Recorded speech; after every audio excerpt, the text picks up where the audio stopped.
Voilà. 8. Alors, pourquoi je mets 5? Parce que par rapport à la structure qu'on m'a donnée, vous pouvez voir au début, j'ai quatre forces ici, une force ici et quatre forces ici.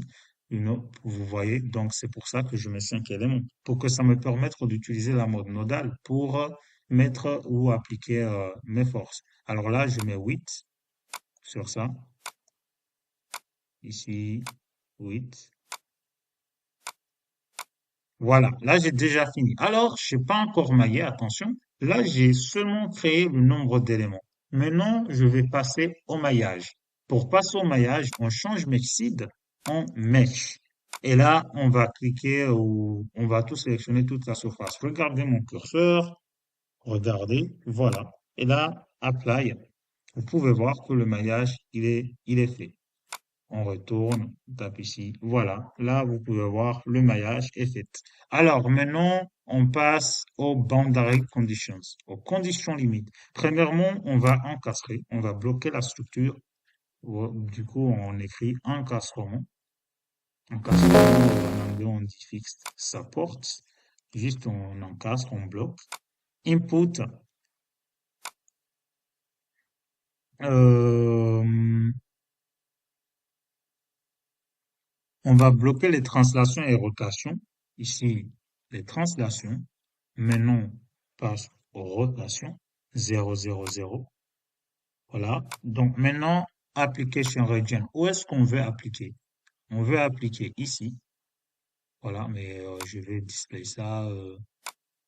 Non, ça. Non, non, non. Je display. Voilà. Ça, vous pouvez voir que ça, c'est pour marquer le nombre de surfaces. Vous pouvez voir que là, on a 8 surfaces. Voilà. Et ça, c'est les éléments.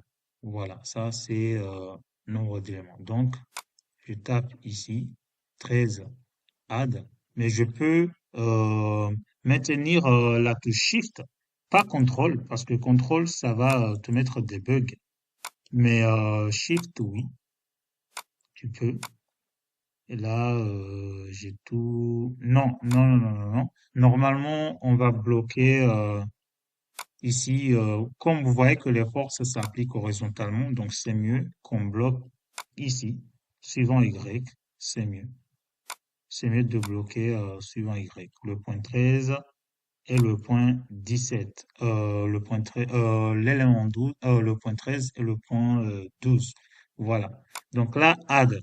On ajoute, OK, puis on apply. Vous pouvez voir ici.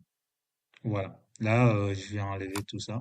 Je vais pas voir. Voilà. Vous pouvez voir ici, ce point-là et ce point-là, que, voilà, ça s'est appliqué. Voilà, c'est là où on a mis nos encassements. Maintenant, on va appliquer la force. On a deux types de force. On a 500 newtons appliqués sur les points ici. Et puis, on a 1000 newtons appliqués ici. Voilà. Donc, 1000 newtons dans chaque nœud. Voilà. Donc là, on va appliquer create force nodale. C'est pas grave. Ici, j'écris force 500 newtons. Alors, 500 newtons. Et là, on applique dans X, donc 500 ici, puis 0, 0. Voilà. Select application region. Je vais ici, je clique, j'ajoute, puis 2. J'ajoute, OK, apply. Vous pouvez voir 500 et 500. Alors maintenant, je vais appliquer la force de 1000 newtons.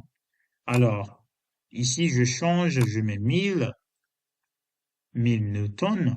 OK, application region. Vous pouvez voir mon curseur que je sélectionne tous ces nœuds jusqu'à ici. Voilà. Et là, je mets add. Là, ça a pris les surfaces et les curves. Donc là, je peux même aller un par un. Pas vous confondre. Ah ouais, je vois pourquoi ça marche pas parce que ici c'est géométrique. Faut mettre FEM. Voilà, et là ça va comprendre que je veux mailler je vais appliquer sur le nombre d'éléments. Alors maintenant je peux refaire. Vous pouvez voir que ici même ça s'affiche. Vous pouvez voir. Donc là, je fais comme ça. J'y vais jusqu'au dernier. Je laisse, vous pouvez voir que ça va apparaître des points rouges normalement. Voilà, vous pouvez voir, ou orange. Add, OK, apply. Vous pouvez voir que la force de milieu est appliquée dans chaque élément. Et là, je vais dans chaque nœud. Voilà, dans chaque nœud. Attention, pas élément, nœud. Donc là, je vais faire force moins 500. Pourquoi moins 500? Parce que je veux appliquer dans l'autre côté. Et là, ça sera moins, comme c'est par rapport aux directions, quoi. Donc, moins 500 ici. Voilà. Select Application Region. Ici, Add. Ici, Add. OK. Apply. 500. Alors là, je vais faire moins 1000. Voilà. Input, ici, je vais faire moins 1000 newtons. OK. Application region, je vais faire la même chose que j'avais fait, c'est déjà FEM, donc c'est bien. J'y vais j'y vais comme ça, jusqu'ici, je m'arrête. Là, vous pouvez voir que ça va s'appliquer bien normalement. Là, vous pouvez voir 1000 newtons, 1000 newtons, 1000 newtons. Là, on a déjà fini avec nos boundary conditions. Donc maintenant, on va aller définir ou créer notre matériau. C'est de l'acier. Donc j'écris acier. Ici, isotropique. Input properties. Le Young modulus, c'est 2,1 E fois 10 puissance 11. Voilà. Le coefficient de Poisson, c'est 0,33. La densité, 7800. Voilà.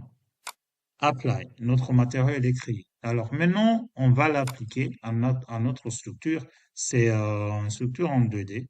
Voilà. Donc ici, property, ou propriété, c'est un devoir. Input property. Ici, on va aller prendre notre matériau. C'est l'acier, on l'a pris. Maintenant, on va mettre le thickness. Alors, le thickness, c'est l'épaisseur. Alors, c'est quoi l'épaisseur? C'est 2 millimètres. Donc, 2 millimètres, c'est 0,002. Alors, OK. Select Application Region, on va sélectionner notre structure en entier. On fait ça. Voilà, c'est surface 8. Ou bien, on aurait pu même le taper en dur, parce que ici, c'est surface, on sait qu'on a 8 surfaces, on aurait pu écrire 1 jusqu'à 8, comme ça. Ça aurait marché. Apply, notre matériau, il est déjà appliqué dans notre structure. Alors là, on a un seul cas de charge, on n'a pas besoin. On va juste faire cette analyse avec tout ça. Donc là, place à analysis. Analysis, c'est ici où on va créer on va définir le type de calcul qu'on veut faire. Alors, analysis. Alors là, analysis. Donc, analysis, je vais donner un nom si je veux à notre calcul, par exemple, calcul. Voilà, calcul, puis on s'en fout. Solution type, c'est calcul linéaire statique. On laisse. Alors maintenant, on va dans subcase. Voilà, subcase. Ici, on a par défaut parce qu'on a un seul cas de charge. Maintenant, on va dans output request. Output request, c'est ici où on définit ce qu'on veut que le logiciel nous calcule.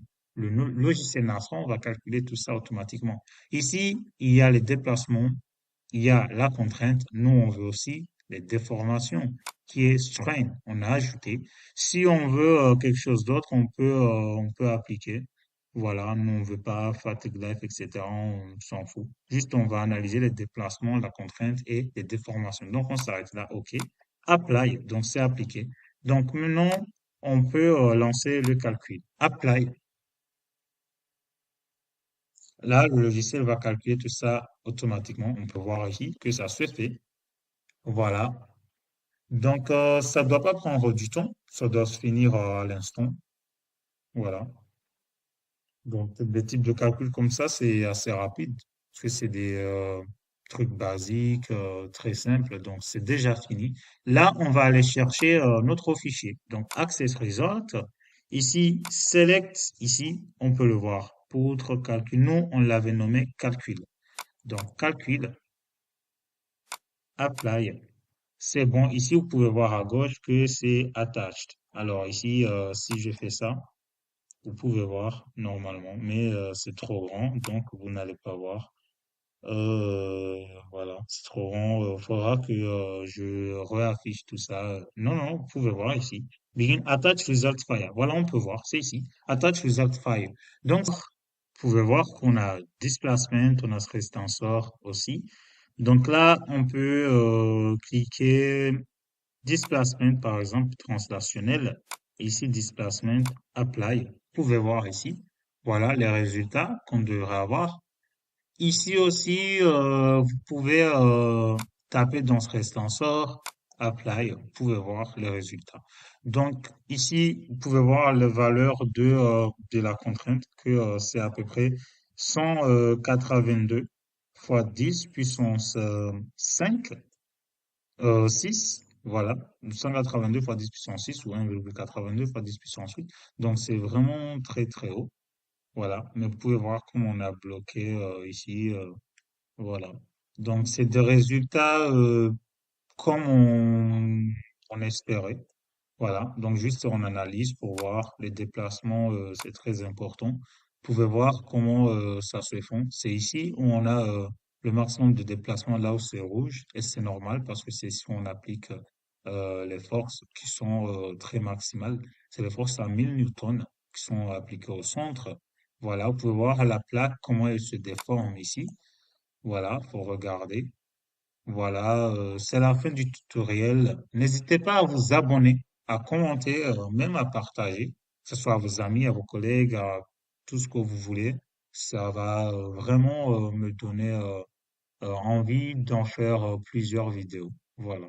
Merci beaucoup à vous d'avoir regardé cette vidéo.